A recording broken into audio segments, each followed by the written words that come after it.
L'Assemblée va maintenant entendre une déclaration de son Excellence, M. Didier Burkhalter, président de la Confédération suisse. Je vais demander au protocole de bien vouloir l'escorter à la tribune.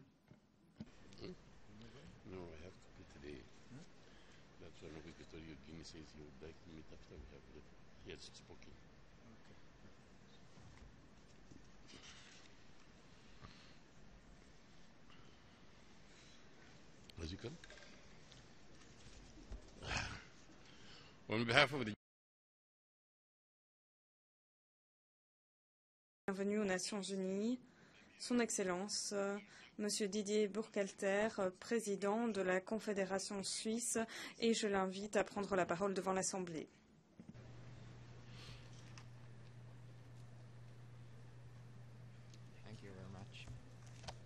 Merci beaucoup. Président, Mesdames et Messieurs les représentants des peuples, un monde dans lequel les hommes savent résoudre leurs problèmes dans la paix et sans violence, un monde de liberté et de respect, un monde où tous les jeunes ont la perspective d'un travail qui permet d'avoir une vie heureuse. Voilà, par ses propres mots, le monde que souhaite un jeune de mon pays. Il s'appelle Damian Vogt. Il est dans cette salle et il représente la jeunesse suisse auprès de l'ONU. Cette semaine, nous travaillons ici ensemble pour ce monde-là. Il y a un peu plus d'un an, Mesdames et Messieurs, une autre jeune personne s'exprimait ici même. Elle disait ceci: I speak. Je parle non pas en mon nom, mais au nom de toutes les filles et de tous les garçons, de ceux qui se sont battus pour leur droit à vivre dans la paix, à être traités dans la dignité, leur droit à l'égalité des chances, leur droit à l'éducation. Le monde entier se souvient de ces mots de Malala Yousafzai. Le monde entier se souvient de son courage. Et quelle différence entre les parcours de Malala et de Damian, quelle différence entre l'école qui est un risque de mourir et l'école qui est un droit de vivre mieux. Et pourtant, Malala et Damian, comme des millions d'autres jeunes de la Terre d'ailleurs, demandent la même chose. Ils demandent la paix et la dignité, la liberté et l'égalité, une formation et un travail. Les jeunes sont en droit d'attendre de nous tous, les représentants des nations, que nous soyons réellement unis pour remettre demain et dans leurs mains une humanité qui rime pleinement avec sécurité, liberté et prospérité. Il y a un siècle éclatait la Première Guerre mondiale, il y a 75 ans la Seconde.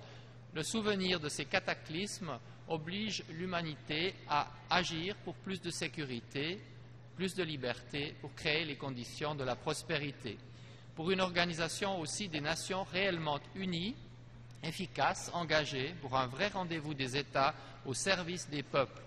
Et au cœur de ces Nations unies, eh bien, la Suisse veut apporter sa contribution en visant un double objectif prioritaire: renforcer la sécurité internationale et réformer l'ONU.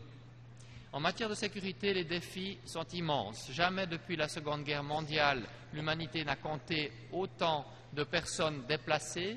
Plus de 50 millions de femmes, d'hommes, d'enfants ont été arrachés à leur maison et chacune de ces histoires est un drame. Autre courant dans ce fleuve d'insécurité, 75 millions de jeunes n'ont pas de travail, un jeune sur 10, et dans certaines régions, un jeune sur 2. À cela s'ajoutent des vagues prenant d'assaut les règles du droit international, en particulier du droit humanitaire, qui sont ignorées, violées, submergées.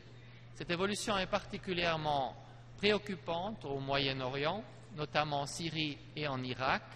La Suisse condamne avec la plus grande fermeté les actes brutaux du groupe qui s'autoproclame État islamique et de ceux qui lui sont associés. Or, l'islam peut être et doit être, comme les autres religions, un messager de paix, un messager d'humanité, un messager de fraternité. Et quant aux nations, elles peuvent et elles doivent être réellement unies pour rappeler toujours et partout la prééminence du droit sur la force. En cas de violation grave, eh bien, il faut enquêter. Les commissions d'enquête indépendantes ont un rôle essentiel, notamment la commission sur la Syrie pour les victimes, pour l'avenir, pour permettre une véritable réconciliation et une paix durable. La Suisse avec une soixantaine d'autres États, s'est engagé pour demander au Conseil de sécurité de saisir la Cour pénale internationale sur la situation en Syrie. Nous nous engageons aussi en augmentant notre aide humanitaire dans la région. La crise en Syrie doit être traitée dans son intégralité. La Suisse appelle les parties à revenir à la table des négociations et à travailler à une solution politique. La Suisse appelle aussi l'État irakien à garantir que les responsabilités soient établies. Nous nous joignons à l'invitation faite à l'Irak par le haut-commissaire aux droits de l'homme d'adhérer au statut de Rome. Quant à tous les extrémismes violents qui peuvent aboutir à des actes terroristes, il s'agit aussi de se préoccuper de leur cause, mesdames et messieurs, de montrer aux jeunes que la violence n'est pas une perspective d'avenir. La création à Genève du Fonds mondial pour l'engagement et la résilience communautaire est un pas important dans ce sens. La Terre, mesdames et messieurs, en 2014, elle voit des crises se conjuguer au Proche-Orient, dans le Maghreb, en Afrique, en Europe aussi, où la guerre est revenue, avec la crise ukrainienne, une situation qui affaiblit la sécurité de tout le continent. La violation des principes d'Helsinki et du droit international, qu'il s'agisse d'une annexion illégale de territoires comme celui de la Crimée par la Russie ou d'incursions militaires dans l'est de l'Ukraine, implique une réponse ferme de la communauté internationale. Mais une telle réponse, mesdames et messieurs, doit rester aussi pondérée.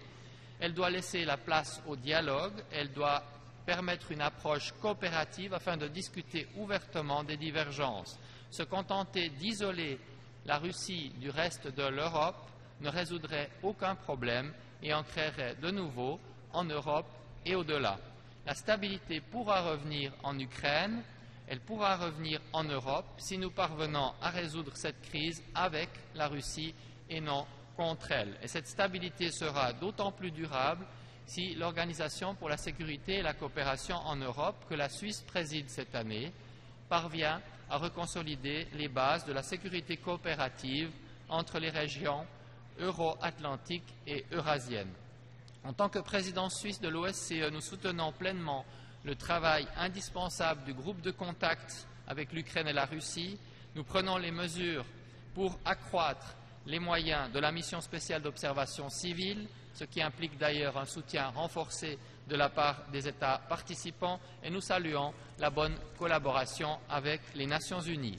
Dans ce monde instable, la Suisse s'engage pour plus de sécurité en œuvrant en priorité là où elle peut apporter le plus, et là où elle peut apporter le plus, eh bien, c'est la prévention des conflits. Pour prévenir la violence, il faut d'abord une bonne formation pour tous, des opportunités pour chaque jeune. Nous saluons l'initiative mondiale du secrétaire général en faveur de l'éducation pour tous. La Suisse promeut l'éducation massive en ligne libre et veut également développer l'apprentissage dual en école et en entreprise qui implique un engagement commun de l'État et des partenaires sociaux. Pour prévenir les tensions, il faut ensuite savoir donner une voix à tous, intégrés. Au cœur de l'histoire de la Suisse et du secret de sa stabilité séculaire, eh bien, on trouve le partage du pouvoir, un dialogue direct avec les minorités et puis des compétences qui sont réparties entre le centre et les régions. Au fond, plus de consultations pour moins de confrontations. Pour prévenir et gérer les tensions, nous devons encore renforcer les capacités de médiation de l'ONU et des organisations régionales de sécurité, en particulier de la plus grande d'entre elles, l'OSCE. La Suisse a décidé d'intensifier sa coopération internationale dans le développement et l'humanitaire. Nous y consacrerons l'an prochain des moyens équivalents à 0,5% du revenu national brut. En d'autres termes, pour aider les plus pauvres de notre planète, nous consacrons un peu plus d'$1 par jour et par habitant de mon pays. Le processus post-2015 peut transformer les défis du monde en opportunités. Il doit y avoir un seul agenda de développement durable universel avec des objectifs communs et nous devons tous agir pour qu'on les atteigne, ces objectifs, pour qu'on les atteigne vraiment. Et si toutes les nations sont réellement unies, alors nous pouvons faire en sorte que plus personne dans le monde ne vive à l'avenir dénué de tout. Nous pouvons faire en sorte que la création d'emplois et la création de richesses, et donc les entreprises, développent les droits des êtres humains et respectent les ressources limitées de notre terre. Aujourd'hui, il est des crises, mesdames et messieurs, qui ne peuvent pas attendre les discussions sur un agenda aussi durable soit-il. La Suisse a décidé d'augmenter son engagement humanitaire dans la lutte contre l'horreur d'Ebola. Mon pays déploie aussi les compétences de ses centres de recherche parmi les meilleurs au monde qui travaillent au développement et au déploiement de tests cliniques pour les vaccins.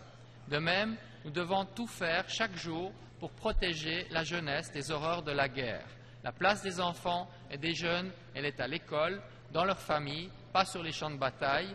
La Suisse intensifie son action pour la protection et pour la santé des femmes, en particulier des jeunes filles, et elle lance aussi un plan d'action pour lutter contre le phénomène des enfants soldats, des enfants auxquels on ne doit pas enlever leur droit d'être des enfants, tout simplement. Pour relever tous ces défis, eh bien, nous avons besoin de la volonté commune des Nations Unies, mais aussi d'une organisation qui fonctionne de manière efficace, transparente et démocratique. Nous, les peuples des Nations Unies, la Charte débute par ces mots. Nous, les peuples des Nations Unies, elle nous rappelle que l'ONU, pour être au service de ses buts, eh bien, doit d'abord être à l'écoute et au service des peuples. Concrètement, il faut développer les organes consacrés à la prévention des conflits. La Suisse salue l'initiative du secrétaire général pour les droits de l'homme, en particulier dans les régions sensibles. Et au nom de 55 États, mon pays a lancé un appel pour allouer davantage de fonds à ces activités importantes. Il faut aussi renforcer les missions politiques spéciales pour la prévention des conflits, pour l'activité de la Commission de consolidation de la paix. L'énergie des Nations Unies doit être entièrement mise au service du travail sur le terrain pour les peuples et non se perdre dans les méandres administratifs. Avec 8 autres pays, la Suisse a mandaté un groupe d'experts pour une réforme des processus de planification et de budget. Enfin, la force de l'ONU face aux défis du monde se joue aussi dans sa légitimité, sa capacité à être transparente, à être inclusive également au Conseil de sécurité. Les membres permanents ne devraient pas bloquer avec un veto les actions visant à prévenir ou faire cesser les génocides, les crimes contre l'humanité ou les crimes de guerre. La Suisse salue donc l'initiative de la France pour un accord volontaire des membres permanents afin d'encadrer le veto en cas d'atrocité de masse. Mesdames et messieurs, un jour, il y a longtemps, un jeune homme qui traversait le nord de l'Italie a été horrifié par les souffrances sur les champs de bataille. C'était à Solferino au XIXe siècle. Ce jeune homme, il s'appelait Henri Dunant. Il a soigné les soldats avec l'aide des femmes de la région. Puis de retour à Genève, il s'est engagé corps et âme pour sensibiliser le monde à ce drame. Grâce à son engagement est né le mouvement de la Croix-Rouge. Grâce à son insistance a été signée la première convention de Genève, il y a exactement 150 ans, en 1864.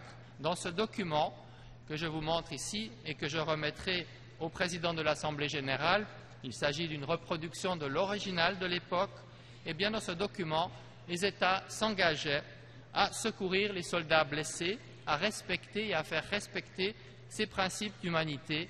Le droit international humanitaire était né. Or aujourd'hui, 150 ans plus tard, eh bien, le droit humanitaire, il est trop souvent violé et ignoré. La Suisse et le CICR ont été mandatés pour consulter les États, pour émettre des recommandations. Nous présenterons l'an prochain une initiative concrète afin de renforcer le respect du droit humanitaire pour mettre en place des mécanismes communs et un forum institutionnel. Depuis 150 ans, mesdames et messieurs, l'esprit de Genève, l'esprit du droit international rayonne dans le monde comme un phare, lieu de paix, lieu de l'humanitaire, lieu pour l'humanité. Genève est un don pour la Suisse et pour le monde que nous voulons renforcer encore pour apporter des solutions utiles à l'humanité. Comme Malala et comme Damian, Henri Dunant rêvait de paix, de liberté, de prospérité pour le monde. Son histoire, celle de la Croix-Rouge, celle des conventions de Genève, est un message d'engagement.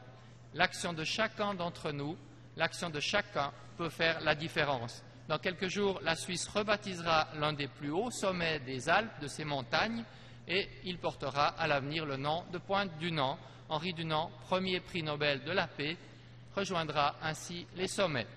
Ici où les nations se rassemblent, nous pouvons déplacer les montagnes, pour autant que nous soyons unis pour travailler ensemble à réaliser le rêve de Malala, celui de Damian, celui de tous les jeunes de la Terre. Au fond, nous leur devons cela, nous leur devons un monde meilleur. Nous pouvons construire ce monde ensemble si nous voulons agir comme des nations réellement unies dans le dialogue et dans l'action. Des Nations unies dont les gouvernements trouvent leur force par le peuple, trouvent leur force pour le peuple, des Nations unies qui trouvent leur inspiration par la jeunesse et pour la jeunesse. Je vous remercie de votre attention.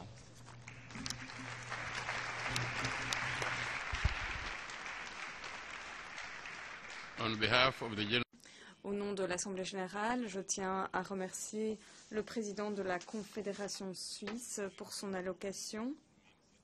Je vous invite à rester assis alors que le président quitte la salle.